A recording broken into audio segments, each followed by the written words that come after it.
మరి ప్రామిస్ చేయబడినటువంటి మెస్సయ్య యూదుల ఆదరణ కోసము వచ్చినటువంటి రక్షణకర్త. మనము కృంగిపోకూడదు. నిరీక్షణతో కూడా మన రక్షకుని యందు ఆనందించవలనని, మనము స్తుతించవలనని ఈరోజు మనము కీర్తనల పాఠంలో మనము నేర్చుకున్నాం కదండి. దేవునికి వందనాలు చెల్లించుకుంటున్నాము. మనమందరము దేవుడు మన స్వరక్షకుడని, మనలను మన పాపముల నుండి రక్షించుటకు పరము నుండి ఈ లోకములకు వచ్చి సిలువ వేయబడి సమాధి చేయబడి 3వ దినమందు లేచి తండ్రి కుడి చేతి వైపున కూర్చుని ఉన్నారని మనమందరము ఇక్కడ నమ్మవలసిన వారంగా ఉన్నాము. లేదా మనము ఏమైనా ఆత్మీయ అంధకారములో మనం ఉన్నామా? అసలు ఈ ఆత్మీయ అంధకారము, ఆత్మీయ బ్లైండ్నెస్ అనేది ఎందుకు వస్తుంది? క్రైస్తవులమైన మనము బైబిల్ పట్టుకుంటున్నాం, చర్చికి వస్తున్నాం, ఆరాధిస్తున్నాం, ఆ ధర్మశాస్త్రోపదేశకుడు అన్నిటినీ పాటిస్తూనే ఉన్నాము. కానీ ఇందులో మనలో జడత్వము అనేది ఉంది. అది వదిలిపెట్టుకోవాలి. మరి ఇలాంటి స్పిరిచువల్ బ్లైండ్నెస్ ఎవరు కలుగు చేస్తారు అని అంటే, ఈ యుగ సంబంధమైన దేవత అవిశ్వాసులను వారి యొక్క కన్నులు మరి మూసుకొని పోవటకు గ్రుడ్డితనములో కలుగు చేస్తుంది. అది మనకు 2వ కొరింథీ పత్రిక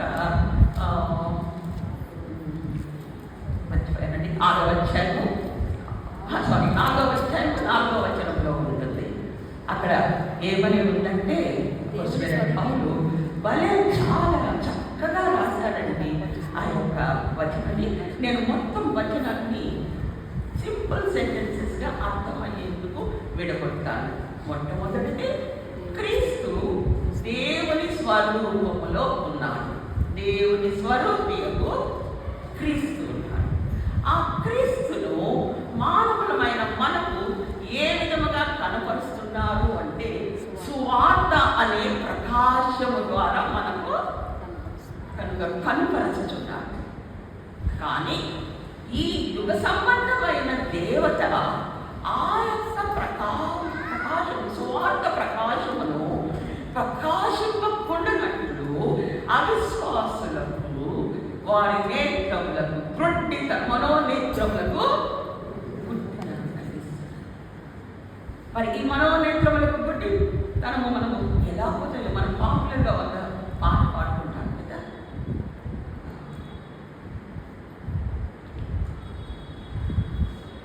తెరువబడెను నా మనోనేత్రము, తెరువబడెను నా మనోనేత్రము, తెరువబడెను నా మనోనేత్రము. తెరువన క్రీస్తు నాలో ఉండి నందునా. సో మనలో ఏమైనా ఇలాంటి అంగత్వము, అవిశ్వాసము వల్ల ఉందంటే, ఆ యుగ సంబంధమైనటువంటి దేవత ఉచ్చులో పడిపోకుండా ఉండాలి అంటే, మన హృదయంలో ప్రభు అయినటువంటి యేసుక్రీస్తు ఆ గుడ్డివారి హృదయములలో ఏ విధముగా ఉన్నారో అదే విధంగా మన హృదయంలో కూడా ఉండాలి. తర్వాత కఠిన చిత్తులైనటువంటి మనుషులు. రోమీయులకు రాసిన పత్రిక 11వ అధ్యాయము 7-8 వచనాల్లో మనం గమనిస్తున్నాము.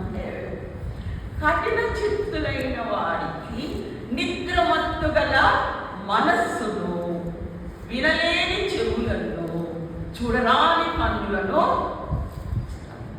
కఠిన చిత్తులు అంటే మరి మూర్ఖుల గట్టి మనసు కలవారు. ఏది? సువార్త వైపుకు మొగ్గు చూపించని వారు, సువార్త వైపుకు మొగ్గు చూపించని వారు. మూడవదిగా కొరింథీయులకు రాసిన మొదటి పత్రిక 2వ అధ్యాయం 14వ వచనంలో, ప్రకృతి సంబంధి అయిన వాడికి ఆత్మ సంబంధమైన విషయం ఏం పనికొస్తాయండి? పనికిరావు కదా. యాకోబు పత్రిక 4:4లో కూడా అక్కడ చెప్తున్నారు ఏమని?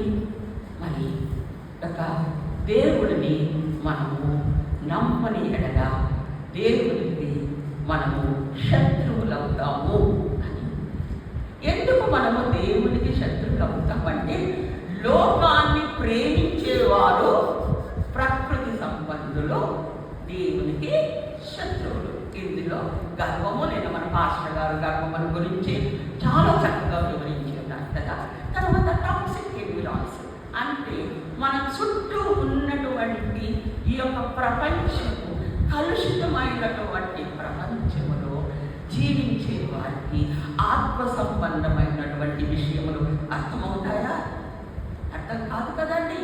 కాబట్టి మనము ఎలాంటి ఆత్మీయమైనటువంటి అంధత్వములో ఉన్నామో మనము గమనించుకోవాలి.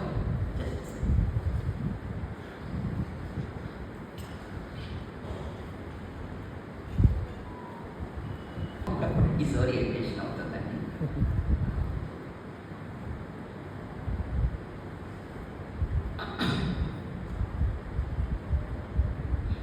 మరి ఆత్మని మనుషులుగా మనము ఉండాలంటే ఏం చేస్తాము? మనము చిన్నప్పుడు బాప్తిస్మం ఇచ్చినప్పటి నుంచి జ్ఞాన తల్లిదండ్రుల ద్వారా ప్రమాణం చేసి మనలను క్రైస్తవ భక్తిలో మనలను పెంచుతారు.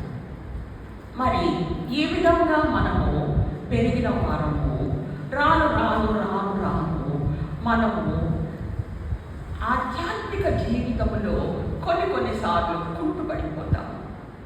ఆధ్యాత్మిక జీవితంలో వెనుకబడతాము. ఆధ్యాత్మిక జీవితంలో మనము కొందరు బ్యాక్ స్లైడింగ్ కూడా అవుతాం. మరి ఇలాంటి శ్రమల నుండి, ఇలాంటి శోధనల నుండి మనము ఏ విధముగా ఆత్మీయ దృష్టి వైపుకు మనము వెళ్ళాలా అనేది మనము గ్రహిస్తామండి. మరి ఈ యొక్క గుడ్డివారు ఏ విధముగా దేవుని యందు నమ్మిక ఉంచినారో మనము కూడా దృఢమైన విశ్వాసముతో దేవుని యందు ఉండాలి. ఆ దృఢమైన విశ్వాసము లేనిదే మనము గమనించినాము. ఏమని? యుగ సంబంధమైన దేవత మనకు గ్రుడ్డితనమును కలిగజేస్తుంది. మరి వీటి నుంచి, ఈ వారి నుంచి మనము ఎలా తప్పించుకోగలుగుతాము చూస్తే, హెబ్రీ గ్రంథకర్త చాలా చక్కగా 6వ అధ్యాయంలో మనకు తెలిసి ఉన్నారండి. అది ఏంటంటే, మూలపాఠములు నేర్చుకొని మనము మూలపాఠముల్లోనే ఉంటాం. కన్ఫర్మేషన్ అయింది, ఇదైంది, రిఫర్మేషన్ పండుగలు అవి ఇవి చేసుకుంటూ మూలపాఠముల్లోనే ఉంటాము. మనం ఇంకనూ హెబ్రీ గ్రంథకర్త మనల్ని వారిస్తున్నారు. ఎట్లాంటి వారంగానో పాలు తాగే వారంగానే ఉంటాము. బలమైన ఆహారం మనం ఎప్పుడు తీసుకోగలుగుతాము? పాలు తాగే వారంగా ఉంటూ మనలో ఆ యొక్క ఆచార క్రైస్తవత్వమును మనము ఇంకనూ అనుభవిస్తున్నామంటే మరి మనము యేసు ప్రభువుని స్వరక్షకునిగా ఎన్నుకున్న తరువాత ఆయన బిడ్డలుగా, ప్రియమైన బిడ్డలుగా మనలను ఆయన తన హక్కున చేర్చుకున్నప్పుడు మనము ఏ విధంగా ఉండాలి? మనము ఎవరము అంటే, హెబ్రీ గ్రంథకర్త అంటారు కదా, మనము వెలిగింపబడిన వారమంట. ఈ వెలిగింపబడిన వారముగా మరి మనము ఎలా ఉండాలి అంటే, ఒకటి, పరలోక విషయమైనటువంటి వరములను రుచి చూస్తూ ఉండాలంటండి. అవి పరలోక విషయమైనటువంటి వరములను మనము రుచి చేసి చూడకపోయిన ఎడల ఏమవుతామండి? నిస్సారమైన ఉప్పు బయట పడవేసి దాన్ని అడగదొరకబడుతుంది. కాబట్టి మనము ఈ యొక్క వెలిగింపబడిన వారముగా ఉన్న మనము ఏం చేయాలి అని అంటే, ఇక్కడ మనము ఈ యొక్క పరలోక సంబంధమైనటువంటి వరములను మనము రుచి చూడాలి. I'm really fascinated by the words that are used in that verb and that ఒకటి పరలోక సంబంధమైనటువంటి వరములను రుచి చూచుట. మరి రెండవది చూస్తే పరిశుద్ధాత్మతో మనము పాలివారమై ఉండవలెను. పరిశుద్ధాత్మతో మనము ఒకటై ఉండవలెను. పరిశుద్ధాత్మ మనలో జీవించవలెను. పరిశుద్ధాత్మ యొక్క నడిపింపులో మనము నడవవలెను.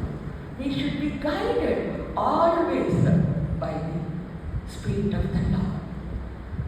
మరి మూడవ విషయంగా మనం చూస్తే అమూల్యమైన వాక్యమును అనుభవించాలి. మరి that means you need to experience the word of God.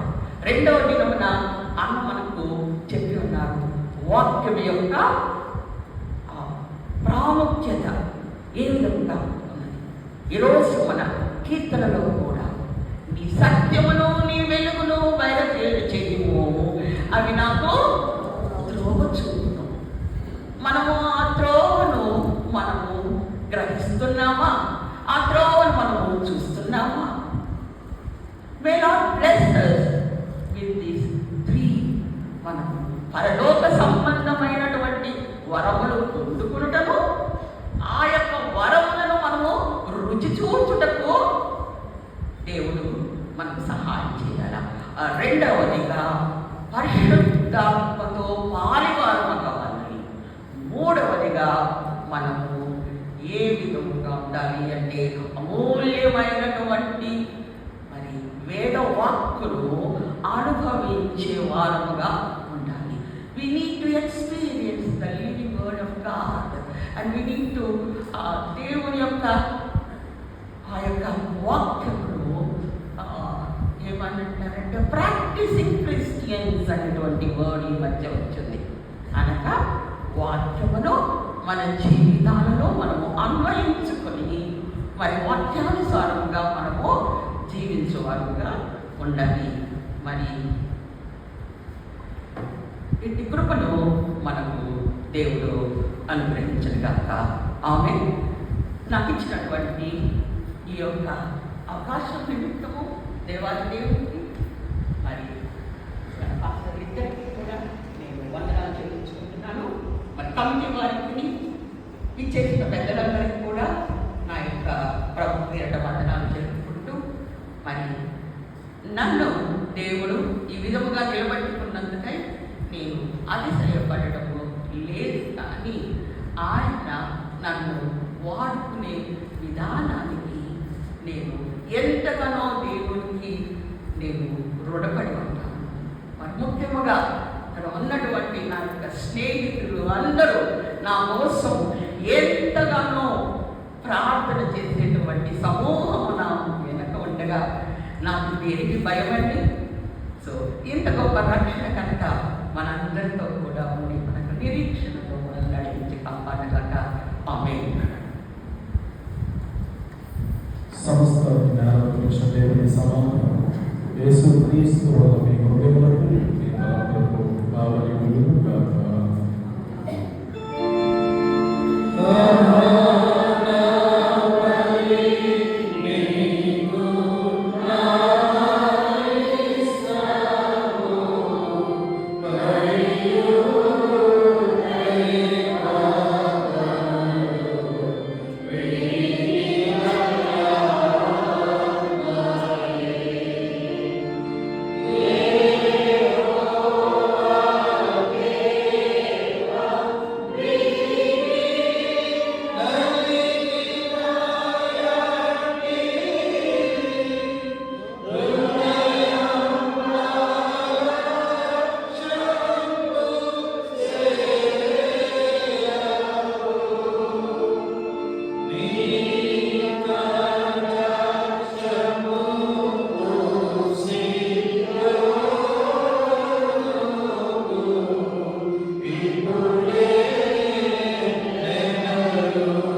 సర్వశక్తియు మికిలి కనికరము